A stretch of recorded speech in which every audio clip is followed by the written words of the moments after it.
कभी कभी जिंदगी में एक ऐसी खामोश दस्तक होती है जो हमें बताती है कि अब खुद को बदलने का समय आ गया है। स्वागत है वाइजर बुक्स पर, जहां हर किताब एक दरवाजा है और हर सार सीख आपकी सोच को नई ऊंचाई देता है। यहां हम पन्नों में छुपी उन ताकतों को उजागर करते हैं जो दिल को हिम्मत और दिमाग को दिशा देती है। अगर आप अपने सपनों को हकीकत में बदलना चाहते हैं तो यह सफर आपके लिए बना है। हाँ, हम उन कहानियों और विचारों को खोलते हैं जिनमें आपकी जिंदगी को बदलने की क्षमता छिपी है। अगर आप खुद को बेहतर बनाना चाहते हैं तो यह सफर आपके लिए है। चलिए शुरू करते हैं आज की सीख। बादलों से ढका हुआ एक शांत सा पहाड़ी शहर था। नाम था धुनीपुर। इस शहर में रहता था एक लड़का, आरव। दिन भर Google sheets, client calls, team meetings और अपूर्ण सपनों की उलझन में फंसा हुआ। लोग उसे कहते कि वह स्मार्ट है, टैलेंटेड है, गोल ओरिएंटेड है, लेकिन उसे हमेशा महसूस होता कि उसकी पहचान जैसे किसी और की लिखी स्क्रिप्ट में अटकी हुई है। वह जो बनना चाहता था, शायद वह बनने की हिम्मत ही नहीं जुटा पाया था। एक दिन ऑफिस से लौटते समय सड़क किनारे एक बुजुर्ग संत जैसे व्यक्ति बैठे थे। सादगी ऐसी कि हवा भी उनसे टकराकर धीरे हो जाती। उनके चेहरे पर उस तरह की शांति थी जो किसी किताब की लाइनें पढ़कर नहीं आती, बल्कि किसी गहरे अनुभव से जन्म लेती है। उनका नाम था निवर। आरव उनके पास बस यूं ही खड़ा हो गया, जैसे उसका मन खुद खिंचता चला गया हो। निवर ने बिना किसी भूमिका के पूछा, तुम अपने मन से कितने समय से भाग रहे हो? सवाल इतना सीधा था कि आरव भीतर से हिल गया। उसने झेपते हुए कहा, भाग तो नहीं रहा, बस काम ज्यादा है, लाइफ थोड़ी हेक्टिक है। निवर मुस्कुरा, एक जो तुम हो और एक जो तुम दुनिया को दिखाते हो, दोनों के बीच की दूरी तुम्हें बेचैन कर रही है। आरव ने पहली बार किसी को यह कहते सुना था। उसे लगा कि जैसे किसी ने उसके मन का बंद दरवाजा खोल दिया हो। उसी दिन वह कुछ देर बैठकर निवर से बातें करता रहा। हवा में एक तरह की शांत गूंज थी। निवर बोले, जब तक तुम समाज की उम्मीदों से खुद को अलग नहीं करोगे, तब तक अपनी सच्ची आवाज नहीं सुन पाओगे। उनमें कुछ ऐसा था कि हर शब्द सीधे दिल तक उतरता चला जाता। अगले दिन आरव ऑफिस नहीं गया। उसने पहली बार सोचा कि मैं असल में हूं कौन। वह अपनी डायरी लेकर बैठा और निवर की बताई पहली प्रैक्टिस की, पहचान अंतर लिखने की। उसने 2 सूचियां बनाई। एक में वह लिखा जो वह दैनिक जीवन में दूसरों को दिखाता था, प्रेजेंटेबल, प्रोफेशनल, हमेशा उपलब्ध, हमेशा हाँ बोलने वाला। दूसरी लिस्ट में उसने लिखा कि वह वास्तव में क्या महसूस करता है, थका हुआ, दबा हुआ, खोया हुआ, अपने पर्पस से बिल्कुल दूर।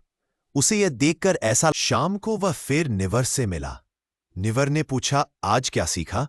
आरव ने कहा, मैंने समझा कि मैं खुद को जानने से ज्यादा दूसरों को खुश रखने में व्यस्त था। निवर ने कहा, यही तो पहला कदम है। लेटिंग गो का मतलब चीजें छोड़ना नहीं, बल्कि उन चीजों का दबाव छोड़ना है जिन्होंने तुम्हारी पहचान को कैद कर रखा है। धीरे धीरे आरव की मुलाकातें बढ़ने लगीं। निवर उसे छोटे छोटे अभ्यास करवाते। एक दिन उन्होंने कहा, आज हम साइलेंट वॉक करेंगे। दोनों पहाड़ियों के बीच बने कच्चे रास्ते पर बिना बोले चलते गए। हवा पैरों को छूकर संगीत जैसी ध्वनि बना रही थी। कुछ देर बाद आरव को महसूस हुआ कि उसका माइंड, जो हमेशा दौड़ता रहता था, आज धीरे धीरे शांत हो रहा है। निवर बोले, साइलेंस दुनिया से भागना नहीं है, यह अपने भीतर की आवाज के करीब जाना है। जब तुम्हारे भीतर जोर कम हो जाता है, कब क्लैरिटी पैदा होती है। अगले कई दिनों तक आरव ने माइंड ऑब्जर्वेशन प्रैक्टिस शुरू कर दी। निवर अक्सर कहते हैं, दूसरों से तुलना करना अपने पैरों को किसी और के जूते में डालने जैसा है। तुम चलोगे जरूर, पर वह सफर तुम्हारा नहीं होगा। आरव अब खुद में सटल बदलाव महसूस कर रहा था। उसने ग्रैटिट्यूड प्रैक्टिस शुरू की। रोज रात को वह 3 छोटी चीजें लिखता जिनके लिए वह थैंकफुल था। कभी यह मौसम होता, कभी मां की आवाज, कभी ऑफिस में किसी ने अचानक दिल से कहा थैंक्स। उसे लगता जैसे ग्रैटिट्यूड उसके सीने में एक छोटा सा दीपक जला रहा हो जो हर रात अंधेरा कम कर देता था। एक दिन निवर ने उसे ब्रीदिंग अवेयरनेस सिखाई। धीमी सांस, धीमी छोड़ना और बस उस पैटर्न को ऑब्जर्व करना। आरव ने महसूस किया कि उसके सीने में फंसा हुआ तनाव जैसे पिघलने लगा हो। उसने पहली बार जाना कि ट्रेनिंग द माइंड सिर्फ मेडिटेशन का दूसरा नाम नहीं, बल्कि अपनी ब्रेथ और थॉट्स के साथ दोस्ती करना भी है। एक शाम आरव ने निवर को बताया कि उसे लगता है कि उसका फ्यूचर सेल्फ कहीं दूर किसी जंगल में खो गया है और वह उसे ढूंढ नहीं पा रहा। निवर ने उसे बैठे हुए आसमान की तरफ देखने को कहा। उन्होंने कहा, कल्पना करो कि तुम अपनी सबसे सच्ची, सबसे ईमानदार वर्जन को सामने देख रहे हो।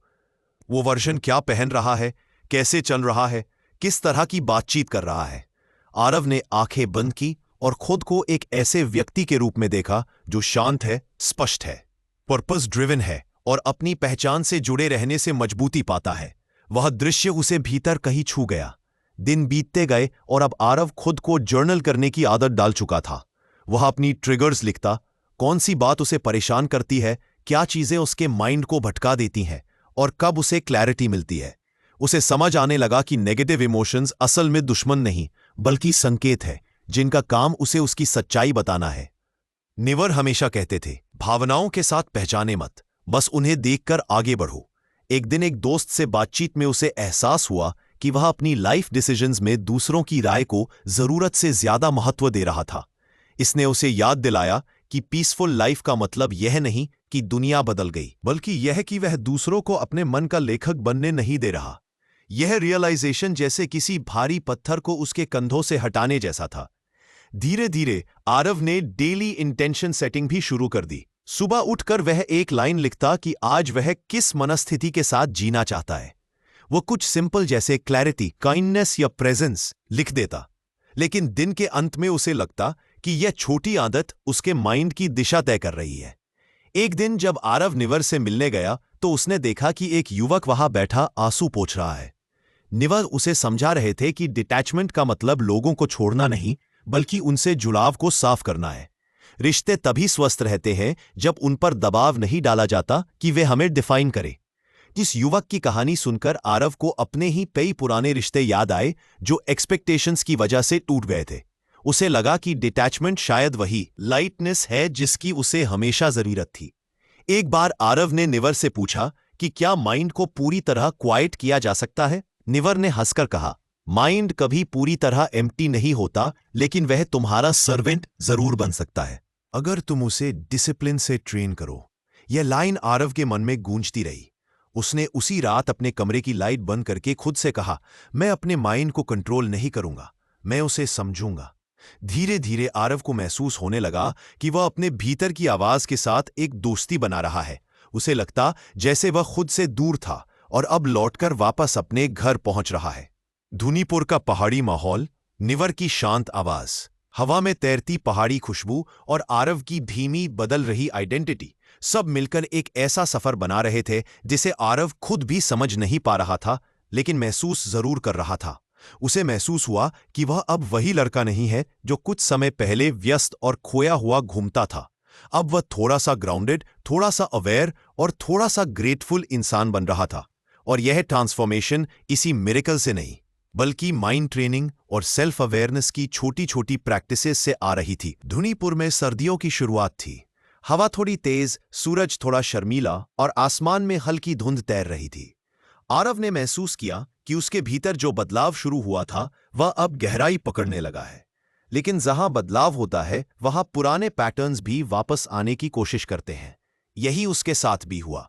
एक सुबह जब वह उठकर अपने डेली इंटेंशंस लिखने बैठा, उसे लगा कि उसका माइंड फिर से एंग्शियस हो रहा है। पुराने कंपैरिजन थॉट्स वापस अपने पंख फैलाने लगे। उसे याद आया कि ऑफिस में उसके ही उम्र के 2 लोग हाल ही में प्रमोशंस पा चुके थे और वह अब भी वहीं पर अटका हुआ था। उसके हाथ कांप गए और उसने डायरी बंद कर दी। कई बार अवेयरनेस आने के बाद भी माइंड पुराने ट्रैप्स में गिर जाता है। वह जल्दी से निवर के पास गया। निवर पहाड़ी के किनारे सूखे पत्ते समेट रहे थे। आरव ने कहा कि शायद वह इस पूरी सेल्फ क्लैरिटी जर्नी में कमजोर पड़ रहा है। निवर ने पत्तों की तरफ देखकर कहा, देखो, ये पत्ते पेड़ से अलग होकर जमीन पर गिर गए, लेकिन पेड़ की पहचान नहीं बदली, वही स्थिर खड़ा है। तुम्हारे विचार भी ऐसे ही आते जाते रहेंगे। फर्क बस इतना है कि तुम्हें तय करना है कि कौन से विचार तुम्हारी आइडेंटिटी को तय करेंगे। उन्होंने आरव को बैठाया और कहा, आज हम एक नई प्रैक्टिस करेंगे। इसे कहते हैं वैल्यू अलाइनमेंट चेक। तुम अपनी 3 कोर वैल्यूज लिखो और फिर बताओ कि तुम्हारी डेली एक्शंस उनमें से कितनी वैल्यूज को सपोर्ट करती हैं। आरव ने शांत होकर सोचा और लिखा, क्लैरिटी, कंपैशन और पर्पस। फिर उसने अपने दिन के कामों की लिस्ट बनाई और चिन्हित किया कि कौन सा काम किस वैल्यू के करीब है। उसे देखकर शौक लगा कि वह रोज जिन चीजों के लिए खुद को थकाता है उनमें से आधे भी उसकी कोर वैल्यूज से जुड़ी नहीं थीं। उसे लगा जैसे किसी ने सच का आईना उसके सामने रख दिया हो। निवर ने कहा, क्लैरिटी तभी आती है जब तुम अपने भीतर की आवाज सुनना शुरू करते हो। पर्पस तभी मजबूत होता है जब तुम हर दिन उसे चुनते हो। और आइडेंटिटी तभी स्थिर होती है जब तुम दूसरों की चाहतों से खुद को डिटैच करते हो। आरव की आंखों में एक चमक उभरी, जैसे भीतर से कोई ताला खुल रहा हो। अगले कुछ दिनों तक आरव ने एक नई आदत डाल ली। वह रोज सुबह पहाड़ी की चोटी पर जाकर 5 मिनट के लिए बस आसमान देखता। वो अपने माइंड को ऑब्जर्व करता बिना रिएक्ट किए। उसकी ब्रीदिंग धीमी हो जाती। कुछ दिनों में ही वह खुद को ज्यादा ग्राउंडेड महसूस करने लगा। कंपैरिजन के मोमेंट्स आते, पर वे अब उसे पहले जितना हिला नहीं पाते। वह उन्हें देखता और गुजरने देता, जैसे कोई बादल बिना आवाज के सरकता हुआ आगे निकल जाए। एक शाम निवर ने उसे एक कहानी सुनाई। कहानी एक व्यक्ति की थी जो अपने पुराने संघर्षों को इतनी कसकर पकड़े बैठा था कि उसके हाथ थककर दुखने लगे थे। निवर बोले, लेटिंग गो तब होता है जब तुम समझते हो कि पकड़ने से ज्यादा दर्द छोड़ने में होता है। आरव की आंखें भर आईं, क्योंकि उसे अपनी कई पुरानी मेमोरीज याद आ गई, जिनमें लोग थे, बातें थी और बहुत सा दबाव था कि वह कैसा बने, किस तरह जिए। वह भीतर ही भीतर रो पड़ा, लेकिन वह रोना जैसे रिलीज था, कोई बोझ उतर रहा था। उस रात वह कमरे में बैठकर जर्नलिंग करता रहा। उसने लिखा कि किन चीजों को छोड़ने में उसे एहसास हुआ कि उसकी नेगेटिव इमोशंस उसे रोकने के लिए नहीं, बल्कि आगे धकेलने के लिए आती है। वे संकेत थीं कि कहां हीलिंग की जरूरत है और कहां क्लैरिटी की। उसने पहली बार अपनी भावनाओं को दुश्मन नहीं, बल्कि संदेशवाहक की तरह देखा। कुछ दिनों बाद एक घटना घटी जिसने उसके इनर जर्नी को और गहरा बना दिया। उसका एक पुराना दोस्त आदित्य उससे मिलने आया। आदित्य हमेशा तेज बोलने वाला, एम्बिशियस और सक्सेस ड्रिवन रहा था।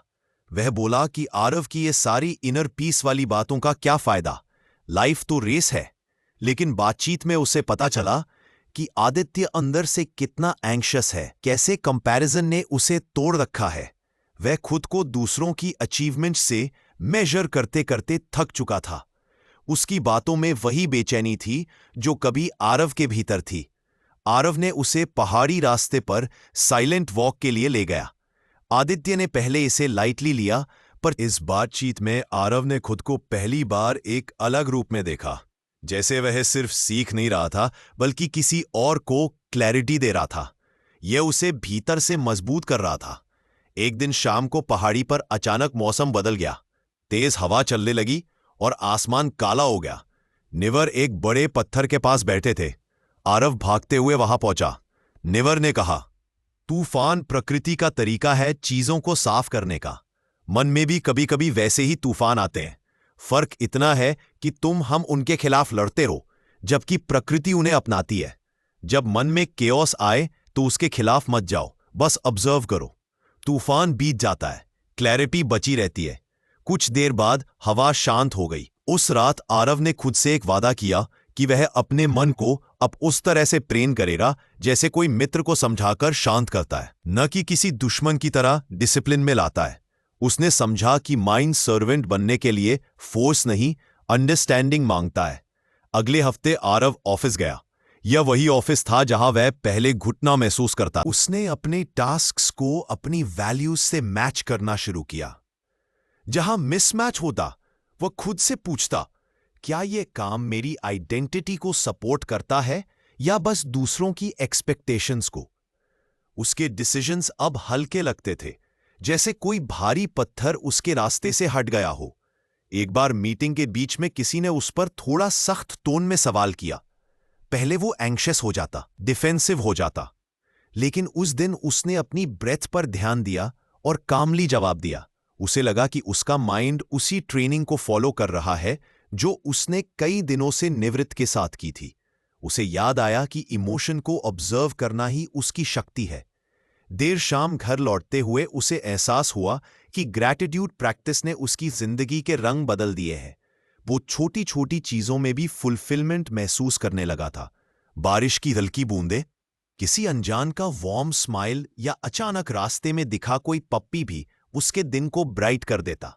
उसे लगने लगा कि ग्रैटिट्यूड ऑर्डिनरी डेज को एक्स्ट्रा ऑर्डिनरी बना देता है।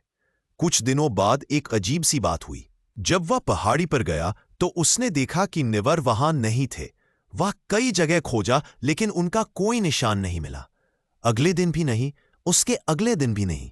ऐसा लगता था जैसे वह हवा में घुल गए हो। आरव को एक अजीब सा खालीपन लगा, लेकिन उसी खालीपन में उसे निवर की बात याद आई कि रास्ता हमेशा गाइड पर नहीं टिका होता। असल यात्रा तुम्हारे भीतर चलती है। शायद निवर का जाना उसे यही सिखाने के लिए था कि इनर क्लैरिटी अब उसकी अपनी रिस्पॉन्सिबिलिटी है। आरव घर लौटा और उसने पहली बार अपनी रिफ्लेक्शन में वह स्टेडीनेस देखी जिसे वह महीनों से खोज रहा था। वह अब किसी और की राय से डिफाइन नहीं था। उसकी आइडेंटिटी उसके पर्पस से जुड़ी थी और उसका पर्पस उसके मन की क्लियर आवाज से। उसने डायरी खोली और बड़े लेटर्स में लिखा, आइडेंटिटी डिस्कवर्ड, नॉट इनहेरिटेड। यह लाइन वह बार बार पढ़ता रहा। काफी समय बाद एक सुबह आरव उसी जगह खड़ा था जहां उसने पहली बार निवर को देखा था, लेकिन आज वहां खाली जगह थी। उसने लंबी सांस ली, हवा को अपने सीने में भरते हुए महसूस किया और मन ही मन कहा कि वह इस क्लैरिटी को सिर्फ अपने लिए नहीं बल्कि पूरे दुनिया के लिए जीना चाहता है। उसने अपने जर्नी को याद करते हुए सोचा कि जो क्लैरिटी उसने पाई है वह किसी मिरेकल से नहीं बल्कि अपनी आइडेंटिटी को दूसरों की अपेक्षाओं से डिटैच करने की हिम्मत से आई है। पर्पस को रोज चुनने की कंसिस्टेंसी से आई है। नेगेटिव इमोशंस को ऑब्जर्व करने के साहस से आई है और ग्रैटिट्यूड को जीवन का हिस्सा बनाने की सिंप्लिसिटी से आई है। आरव अब पहले जैसा नहीं था।